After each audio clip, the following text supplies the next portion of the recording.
welcome. So glad you could be here. I'll put my rice cake down. Oh, look, I'm surprised, even though I'm the one who just turned on the camera in the first place. Oh, you surprised me. Okay, so today, oh, what session are we on? 4? Yeah, 4. We're on session 4 of script writing. I'm Marianne Scadden, in case you didn't know that. All right, so we're going to talk about the actual physical stuff of writing, okay? For instance, where do you like to write? Your desk. I happen to have a lap desk that I can just put in my lap, and that way I can just write. Maybe you like to write outside. Maybe you have a picnic table that you like to be at. Maybe you just want to be outside. I don't know. You might want to do it with a paper and maybe your favorite pencil, or maybe your favorite gel pen, however you like to do it. That one. You can write, paper and pencil, that's fine. Paper and pen, paper and crayon. However you want to write it, do it. I prefer on my computer because I like to change things a lot and then go back and switch things out, but that doesn't mean I haven't done it on paper, because there's many times that I'm thinking of ideas and I get all of that on paper too. Maybe you have your lucky hat that you must always wear when you are writing, because otherwise you can't write without that lucky hat. Or maybe you have your dragon figurine that you have to have next to you whenever you're writing. Or maybe you have your stuffy that you've got to have next to you as you're writing. Whatever floats your boat, as they say. So if that helps you to always have the same pen or the same pencil, then great, do that. Or if you want a notebook or paper on a clipboard, that works too. Then you need to know, though, at some point in time, you need to write or type it clearly and neatly so that you can read it and so that the people who are helping you to perform it can easily read it. It also means you're going to have to try not to do misspellings. So you've got to get the spellings right on the spelling right on all of your words. All right. So I want to tell you a couple more things besides those two things about the what and the where, and then of course write it, type it clearly. No narrators. If you can possibly help it, don't do a narrator, because if you can figure out a way to not have a narrator come in and say, "And time passed." No telling the story. I've seen that where the narrator tells half the story, the people come in, they say 2 things, and then they leave again, and the narrator starts telling the story again. No. Something like, I can see the narrator coming out. 3 years ago, Miss Chicken took a cooking class. And then you have Miss Chicken coming out. "Oh, I'm so glad I took that cooking class 3 years ago. I'm going to bake something now." We don't need narrator to say 3 years ago, because Miss Chicken can say it when she comes out. "Oh, I love that. Now, where did I put my notes from that class I took 3 years ago?" See, the 3 years gets in there. You don't have to have a narrator. Don't do it if you can possibly help it. Now, if you've been watching my other videos, in fact, was it the last one?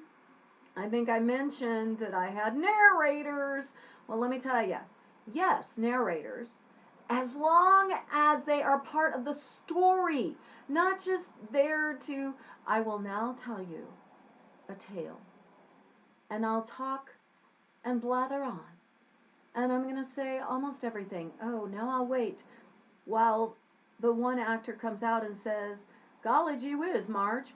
And now, after Marge heard her name, she had to say something to Kendall over here. What do you want, Kendall? No, no, don't do a narrator like that. On the other hand, can the narrator fit in and have some great lines in there? Let me show you what I mean. I mentioned to you that in my Treasure Island script, I have a narrator. Her character, or his character, it happened to be a girl who performed it for me once. But her character, keep saying that. His character, her character, doesn't matter. Polly narrator was this character's name. And Polly comes out and speaks to the audience at the very beginning of the show. And this is what Polly narrator says. Avast there! Afore we can present our little presentation, we must have a disclaimer. This presentation of Treasure Island is based on the book by Robert Louis Stevenson. Do you know what it means when a performance is said to be based on the book? Not much, that's what. Oh, it might have some of the same names, maybe a few of the same events, but usually not much like the book at all. So I'm here to declare that if you want the real version of Treasure Island, read the book. And so Polly narrator then exits. So she kind of introduces the show, and I'm sorry, I love that because that's how I feel with a lot of the movies and the plays. Oh, do you know what it means to be based on the book? That's not the book I read. Now, that doesn't mean I don't enjoy the movies or the plays. It's just that's not the book I read. Okay, so then Polly comes back in a little bit later, and you've got Billy singing 15 men on a dead man's chest, yo-ho-ho, and a bottle of rum. Drink and the devil had done for the rest, yo-ho-ho, and a bottle of rum. And some of the other people in the Admiral Benbow tell him to quit, and he sings it again. 15 men on a dead man's chest, yo-ho-ho, and a bottle of rum. And then he freezes. Everybody freezes. Now, Polly has become some of the extra people in the Admiral Benbow Inn. And Polly comes down to talk to the audience again. We interrupt this program to fill you in on a minor detail. Robert Louis Stevenson did not write any other words to this song, nor a tune. You know, there's the tune, I'm sure you've heard it. I think it's on Disney or something. I don't remember. But that tune, I can't use in this, because that tune is copyrighted. So I had to come up with my own tune. Do I remember what it was? Nope, not at all right now. I'm sure it's written somewhere. But that's what Polly comes out and says. Did not write any other words to this song, nor a tune. It's just the one verse. Annoying, isn't it? So again, my Polly character is part of the whole play. Polly, what do you say now? Why do I have this like this? I don't know. Don't know why I was going to tell you anything on this page. Jim and Squire and Livesey and Arrow. Okay. Very good. We will go to Polly narrator on this page. Unless I blew it and didn't look real close at what I was doing. Looks like I didn't look real close at what I was doing. Well, now I am sad, people. Polly actually comes back in as the parakeet. That's why the character is named Polly. You know, like, Polly wants a cracker? Well, I called, oh, that's why I can't see it. Okay, here we go. The parrot is called Captain Flint. And so Polly narrator comes back in as an actual character. So that was a fun narrator to do. Another narrator that I added in The Legend of Annie Christmas was actually 4 people, right? 1, 2, 3, 4. Yeah, 4 people. I called them, Annie Christmas is a tall tale about a woman from New Orleans. She was a keelboat hauler. She would haul things in the keelboat up and down the Mississippi River. Anyway, she, in this story, play, I'll get it right one of these days, just everybody breathe. All right, I have the New Orleans Strollers, and they're kind of, sort of, my narrators. But again, they're characters. And they have a lot of personality. At the very beginning, they come in. And together they say, New Orleans, a city with, and one at a time, one person says, flavor, flair, character, and Annie Christmas. So they get to do that, and they're also the singers. They join in when everybody else is singing. Then later on, there are some bullies. And Annie Christmas, the legend is that she liked decent folk. But when there were bullies, she beat them up. And she would add a pearl to her necklace for every bully that she got out of there. Got them to go away from her area. So there's a bunch of bullies, and they're about to beat up or steal from a couple that are there on the docks waiting. And then the strollers come in. They're coming in as one of the bullies says, "You're about to be had." And the strollers enter. All four of them say, "Highly unlikely." And then they surround the strollers. And one of the bullies says, "I'm sure they're too proud to want to be with the likes of us." "You've got that right," says one of the strollers. "I think this man is too big for his britches." "No, I think you're too big for yours." "Oh, we've got a couple of brave men." Then another stroller, who's female, says, "Perhaps you should move along before things get dangerous." "Dangerous, little lady? We seem to have a brave woman, too." And the other stroller says, "Is it time to let them in on our secret? These shrimps are beginning to bug me with their attitudes." And the strollers go over to the two who are being harassed by these bullies. And two of the strollers say, "You'll want to know this secret too." The other two say, "If you're bothered by this crew." And then, of course, the bullies are not liking, "What are you talking about?" "You'll like our secret, we know you will. Once you hear it, what a thrill." One of the bullies says, "Abbott, they're talking in rhyme." So the bullies say things, and then the strollers again. "No need to run, don't play their game. Listen as we yell this name. Annie Christmas!" And so they get Annie Christmas to come on. And then later on, when there's a little part in here, there it is. They come on to talk about, again, they're still part of the whole show. They've come on as extras, as it were.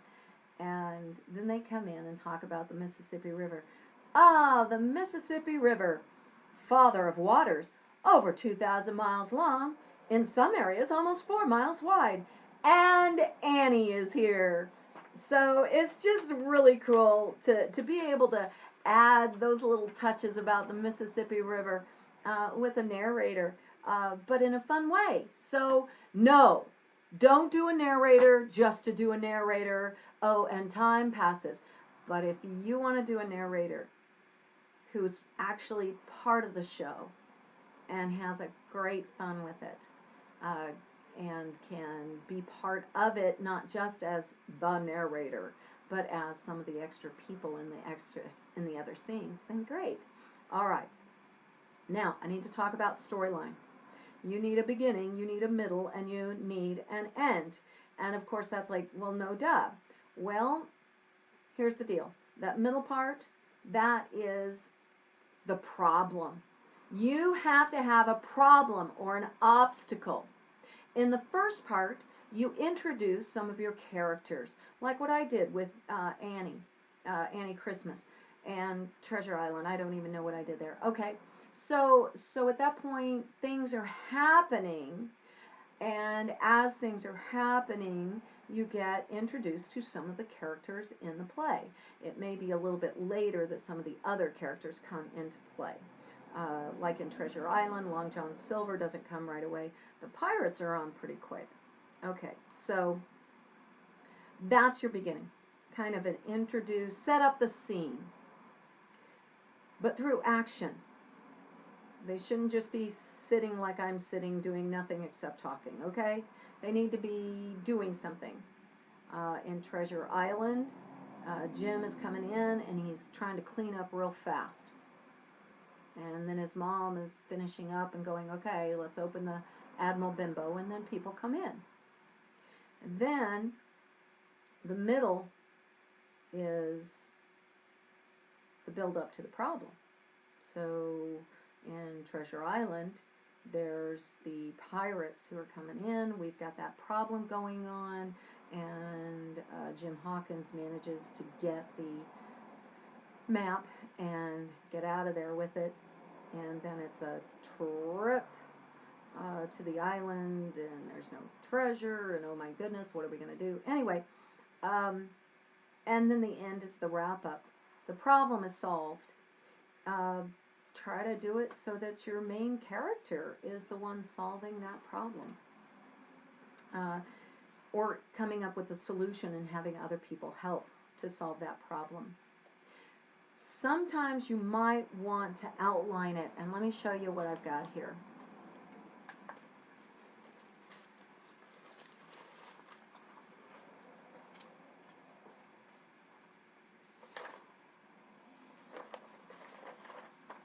I mentioned in one of my other ones, it's elementary. And I ended up with ideas. And I took those ideas and then had to figure out what did I want to use and what was too much. I'm looking back here because I'm trying to figure out what on earth did I do back here. Was there more ideas? Well, I don't know about more there, but there's a lot here and a lot here. And so you see, I do a lot of handwriting too. I took some of the stuff and ideas from here and put it on the back here.